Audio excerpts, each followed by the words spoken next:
नमस्कार, छत्तीसगढ़ एक्सप्रेस में आप सभी का स्वागत है। मैं हूं आपके साथ कविता पांडे। बुलेटिन की शुरुआत करेंगे जहां निकाय चुनाव की घोषणा के बाद दावेदारों का हुजूम। निकाय चुनाव के लिए प्रत्याशी आज से नामांकन भरेंगे। 28 जनवरी तक नामांकन दाखिल कर सकेंगे प्रत्याशी। रिटर्निंग अफसर और सहायक रिटर्निंग अफसर के पास जमा करेंगे नामांकन। 25 और 26 जनवरी को जमा नहीं किए जाएंगे नामांकन। निकायों के निर्वाचन क्षेत्र के लिए 11 फरवरी को मतदान होगा। 15 फरवरी को मतों की गणना कर परिणाम किए जाएंगे घोषित। बीजेपी और कांग्रेस कार्यालय में दावेदारों का पहुंचने का सिलसिला शुरू हो गया है। उम्मीदवार सिफारिश लेकर अपने समर्थकों के साथ पहुंच रहे हैं। पार्टी कार्यालय बीजेपी और कांग्रेस के सामने जिताऊ प्रत्याशियों के चयन की बड़ी चुनौती। बीजेपी और कांग्रेस ने तय किए प्रत्याशियों के चयन की क्राइटेरिया।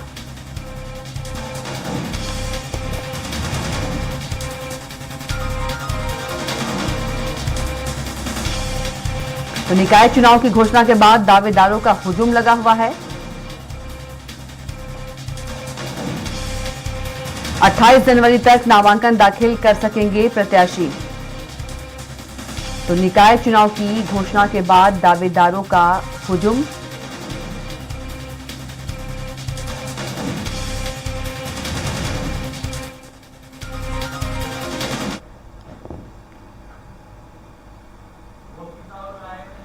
और ज्यादा जानकारी के साथ संवाददाता गोपी साहू से जुड़ गए हैं। गोपी, निकाय चुनाव के बाद दावेदारों की यदि बात करें, हुजूम लगा हुआ है और बीजेपी और कांग्रेस ने तय किए हैं प्रत्याशियों के चयन की क्राइटेरिया।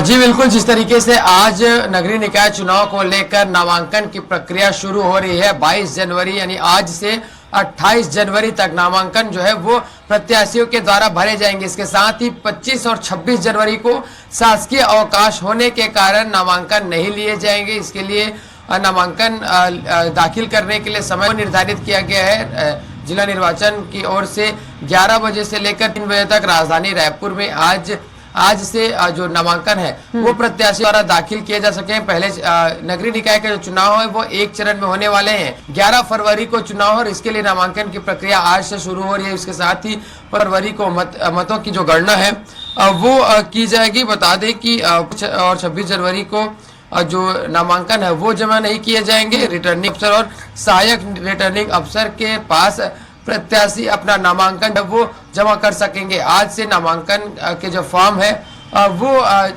कलेक्ट्रेट में मिलने जो है वो शुरू हो जाएंगे और उसके बाद से आज 11 बजे से ही नामांकन की प्रक्रिया जो है वो शुरू हो जाएगी। बता दें कि अगर राजधानी के रायपुर नगर की अगर हम बात करें तो 195 पूरे रायपुर जिले में 195 जो मतदान केंद्र है नगरीय निकाय के लिए वो बनाए गए हैं। और इसी तरह नगरीय जो कुल मतदाता की अगर हम बात करें रायपुर नगर निगम में तो 10,36,000 से अधिक जो मतदाता हैं वो यहाँ पर है और ये सभी अपने मतों की मताधिकार का उपयोग जो है वो करते हुए नजर आएंगे।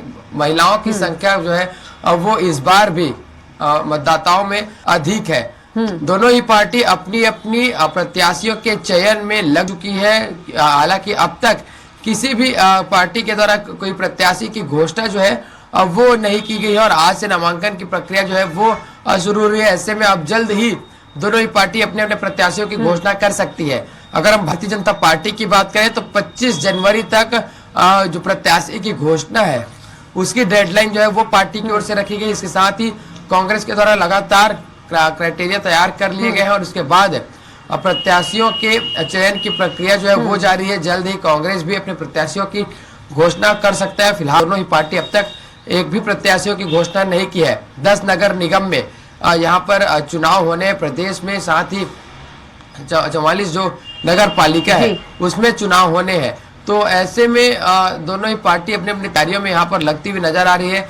निर्वाचन आयोग की ओर से पूरी तैयारियां जो है वो की जा चुकी है। आज से नामांकन प्रारंभ है। इसके साथ ही अब जो पार्टी है उनके प्रत्याशियों के घोषणा का इंतजार किया जा रहा है और उसके बाद से फिर चुनावी माहौल जो है वो नजर आएगा। क्योंकि फिलहाल आचार संहिता लगने के बाद से पूरा जो शहर है, जिला है, वो यहाँ पर शांत नजर आ रहा है। अब तक किसी भी पार्टी की ओर से प्रत्याशी की घोषणा नहीं की गई है, जिसके कारण जो शोरगुल है वो पूरी तरीके से अभी अशांत है। प्रत्याशियों की घोषणा के बाद ही जिस तरीके से तरह तरह के जो गाने यहाँ पर प्रत्याशियों के द्वारा बनवाए जाते हैं, फिर उनकी गूंज जो है वो सुनाई देगी और गली मोहल्लों में चुनाव के जो रौनक है यहाँ पर देखने को मिलेगी। जी बिल्कुल गोपी, यदि बात करें दोनों पार्टियों में सिफारिशों का दौर भी चल रहा है, उम्मीदवार सिफारिश लेकर अपने समर्थकों के साथ भी पहुंच रहे हैं। जी बिल्कुल, जब से ही चुनाव की घोषणा की गई थी कि एक साथ चुनाव किए जाएंगे, आरक्षण की प्रक्रिया जिस दिन पूरी हुई थी उसी दिन से हमने देखा था कि जो मंत्रियों के निवास थे वहां पर दावेदारों की भीड़ बढ़ चुकी थी और अपने अपने लोग वहां पर अप्रोच लेकर पहुंच रहे थे मंत्रियों के पास कि उन्हें उनके द्वारा दावेदारी की जा रही थी। उनका टिकट जो है वो चाहे वो नगर पंचायत अध्यक्ष के लिए हो, नगर पालिका अध्यक्ष के लिए हो, चाहे फिर नगर निगम के लिए हो। आरक्षण की प्रक्रिया पूरी होने के बाद से ही ये लगातार देखने को मिले थे। साथ ही प्रदेश अध्यक्षों के निवास में भीड़ जो है वो बिल्कुल अभी भी देखी जा रही है कि जिस तरीके से चाहे पीसीसी चीफ दीपक बैज के निवास में हो या फिर किरण सिंहदेव भाजपा के प्रदेश अध्यक्ष हो, तो दोनों ही के निवास में जो दावेदार है वो अपने यहाँ पर दावेदारी पेश करते हुए नजर आ रहे हैं। और दोनों ही पार्टियों में दर्जनों एक एक सीट से दर्जनों जो दावेदार है वो यहाँ पर निकल कर सामने। और इसके कारण पार्टी को कहीं ना कहीं जो लेट लतीफी है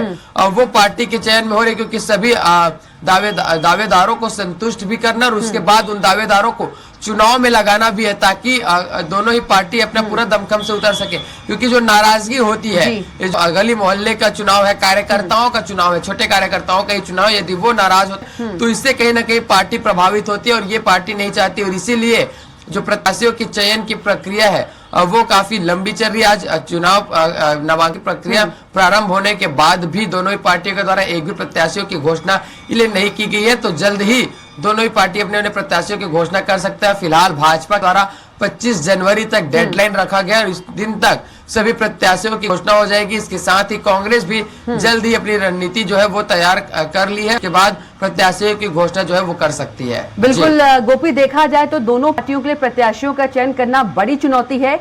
दोनों पार्टियों ने क्राइटेरिया तय किया है, क्या कुछ क्राइटेरिया है? जी बिल्कुल, जिस तरीके से अगर हम क्राइटेरिया की बात करें तो जो भी प्रत्याशी होंगे वो बागी नहीं होने चाहिए। या इससे पहले लोकसभा विधानसभा उपचुनाव जो हुए हैं उसमें किसी तरह से पार्टी को कोई नुकसान ना पहुंचाया जाए, ये पहले देखा जाएगा। इसके साथ ही क्या उनके पीछे जिन्होंने जो पिछले चुनाव जीते हैं या हारे हैं उसको लेकर भी पार्टी जो है वो रणनीति तैयार कर रही कि उसे किस तरीके से हार का सामना करना पड़ा था। जो जातिगत समीकरण है इसे मुख्य तौर पर ध्यान रखा जा रहा है कि जहां पर भी नगर पालिका है, जो आरक्षण की प्रक्रिया हुई है उसमें यदि महिला है तो किस तरीके से उनकी लोकप्रियता, क्योंकि अगर रायपुर अगर नगर निगम की बात करें तो महिला आरक्षण यहाँ पर सामान्य महिला के लिए यह मुक्त है। तो ऐसे में यहाँ पर देखा जा रहा है कि किस तरीके से उनकी लोकप्रियता है, कितनी उनकी महिलाओं तक पहुंच है, क्योंकि महिला यहाँ पर मतदाता जो है वो अधिक है। इसके साथ ही अगर हम अन्य की बात करें तो यदि ओबीसी अगर वो आरक्षित रखा गया है तो कौन से जाति के वहां पर ओबीसी वर्ग अधिक मात्रा में मतदाता है तो उस अधिक संख्या में वहां पर मतदाता है तो उस आधार पर वहां पर प्रत्याशी जो है वो तय किए जा रहे हैं। तो इस तरीके से क्राइटेरिया अपनी अपनी पार्टी की ओर से रखे गए हैं। फिलहाल कब तक कौन से प्रत्याशियों पर पार्टी मुहर लगाती है ये कुछ ही दिनों में पता चल जाएगा। धीरे धीरे करें पार्टी जो है अपने प्रत्याशियों की चयन प्रक्रिया पर आगे बढ़ रही है। बिल्कुल, जानकारी के लिए आपका बहुत धन्यवाद।